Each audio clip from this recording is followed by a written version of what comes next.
Hey, what's going on, y'all? Now, in today's video, I want to talk about fate. This one's titled, Fate is Inexorable. I think this is really important to remember as you get to a point in your life where things aren't going how you planned, things aren't going how you wanted them or wished them to go. And you have to be able to pull yourself up by the bootstraps and accept things for how they are. And remember, this is always going to happen. This is always how it has happened. It's always how it will happen. And I got to deal with this situation as it is. There's no takebacks. There's no, let me redo this. No load a different save. You have to just handle this up front. Now, where'd I get the inspiration for this? I've been reading this book series, the Saxon Tales, Saxon Chronicles, something like that. They made a Netflix adaptation, The Last Kingdom. A lot of people know that. And in this series, this phrase comes up all the time when something disastrous happens, something, life-changing happens. We're the bidful added, which translates to fate is inexorable. And this keeps the main character grounded. It keeps him from reacting into some kind of, outlandish, it keeps his head stable as he's going through these crazy scenarios. And it can do the exact same thing for you. For example, let's say you're dating this girl, right? And, you look over while you guys are hanging out and you see on her phone some guy is texted her something super lovey-dovey. You can throw a fit, go into a tantrum. What are you? I thought you loved me. Start acting like a woman. And, I'll get to why women are more allowed to be the emotional ones. But you start acting like that, or you can just be grounded in yourself, be like, damn, fate is inexorable, bruh. She was always gonna be disloyal. She was always gonna be, unloyal. And now it's time for me to address this situation, clear the air, and if it's like that, man, get out of this situation, bruh. You know what I'm saying? Do not stick around. It's like that. You know what I'm saying? And if you gotta cry those tears later, cry them later. You know what I'm saying? I'm not saying to not feel the emotion. I think it's important that you process the inner emotions you got running through your system. But at the end of the day, as men, we are supposed to be able to, even if that's pushed that to the side temporarily so that we can maintain logical thinking, we have to be able to do that. And a great method to snap you into that logic is to be like, okay, well, this was always going to happen, bro. There's nothing I can do to change this. And when you realize that, it forces you to be like, okay, well, what are you going to do about it? If there's nothing I can do to change this situation, the only thing I can control right now is my response. And I think letting your emotional side take over, that's not you controlling your responses. That's your body just responding. You know what I'm saying? This is what they say, take a deep breath. Put you back into control, put you back into your cranium. You know what I mean? You're back in the driver's seat. You're making rational decisions. Now, women are allowed to perhaps show a bit more emotion, have those more emotional reactions because their brains are hardwired to think on an emotional level. They're just simply more empathic beings. They're more emotional beings. You know what I mean? Like they back in the tribal times and even think, bro, when we were apes, you know what I'm saying? Like the female is the one that's taking care of the kids, the one that's raising the family, is the one that's doing all the familial stuff while the man's out hunting and tearing shit up. You know what I'm saying? Going to war against other tribes and shit. Like that's just how we did it, bro. You know what I mean? And so women are hardwired to have this more emotional, sensitive side. And so when they have a reaction like that, when they blow up and throw a tantrum or, get all cry or whatever, wailing and stuff, like they're meant to do that, you know what I mean? But modern society has conditioned men to believe, no, we're just supposed to break down and, fall into tears and do this and do that. Like, nah, bruh, it's like, sure, we're supposed to be able to feel some type of way.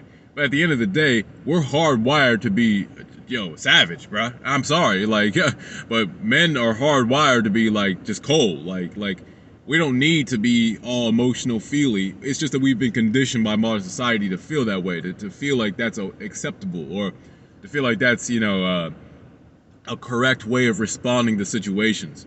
When, there's a time and a place for everything. And nature designed it so that women would be the ones that feel a little bit more, and men are the ones that respond rationally. You know what I'm saying? We react to things rationally. And, it's when you push past your conditioning, you realize, okay, well, this is how I would prefer to respond to a situation. Throwing a tantrum doesn't achieve anything. doesn't really do anything for me besides make me look like a weakling. You know what I'm saying? It's when you start reacting to things responsibly, rationally, that you actually start achieving things. Start sorting situations out. Like a situation with a girl, for example. You know what I'm saying? You sort that out. Okay, we're done. You're talking to some other guy, man. She can have you. I'm out of here. You know what I'm saying? Get your shit, pack up, and leave. You know what I mean? It's that simple. It's like, okay, and you're gone. And maybe you had to cry some tears on the way home. You know what I'm saying? Maybe you feel some type of way on the way home.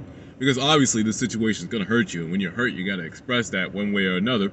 But once you've expressed it, you start to transmute that into something else. Women might sit in their sadness and be in, you know, it's like that might be what they do, bro. But as men, we're going to transmute that.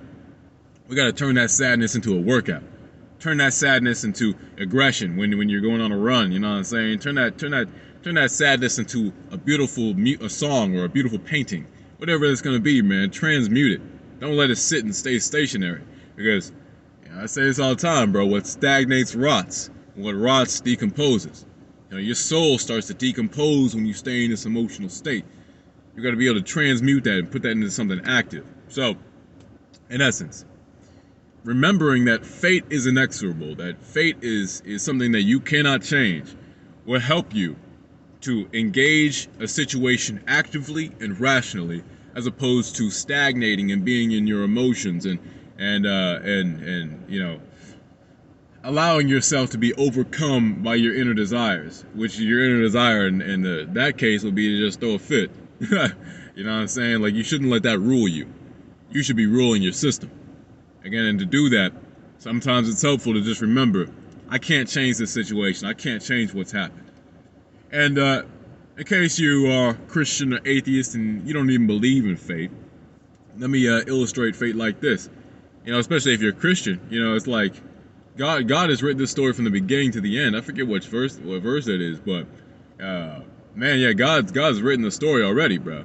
You know, it's like when you look at Revelations, you already see that He has the end game been planned up. You know what I mean? Like, dude, he's thinking like 5 steps ahead, so He's already planned out everything that happens in this world. You know what I mean? There really is no free will if you believe in the Christian standpoint. You know what I mean? Like God already plotted this stuff out. He's got your name down in the book of life or not. You know what I'm saying? He already knows who's going to be saved, who's not. And in that same regard, you know, maybe not the same regard, but it's like this is another way to back it up. Let's say you're atheist or, you know, you're just not non-religious and you think that, you know, you're not sure about fate. Well, just think about it from the cause and effect standpoint. Like, there's a certain cause that will lead to a certain effect. And that effect will lead to a certain cause, which leads to a certain effect. And this is a cycle that drives the universe. You know what I'm saying? Like, gotta get groceries. That's a cause. Effect, go get the groceries. Now, next cause, gotta take them groceries home. You know what I'm saying? Like, it's like there's this cause and effect thing that's bouncing around that just drives the universe. So fate is, bro. Fate is what's in. Even if you don't want to look at it like it was always going to happen. You know what I'm saying? It has happened. If fate is inexorable, doesn't work for you, just go with it is what it is, bro. You know what I'm saying? A lot of times I just stick with that. Like, it is what it is, that it is. Like, that it is, bro. You can't change that. You can't change what has occurred, so you have to take it in stride. You have to do your best with what you got. Again, sometimes it takes just pulling yourself up by the bootstraps and engage in life, you know, with that sense of direct, determined purpose. And often when you engage life in that regard, no matter what the situation is, you come out on top. Or at least you come out unscathed. Or less scathed than you would have been if you throw an emotional tantrum. So remember, engage life rationally. And sometimes a phrase that will help with that engaging is just remembering. Fate is inexorable. All right. Take care, y'all. Peace.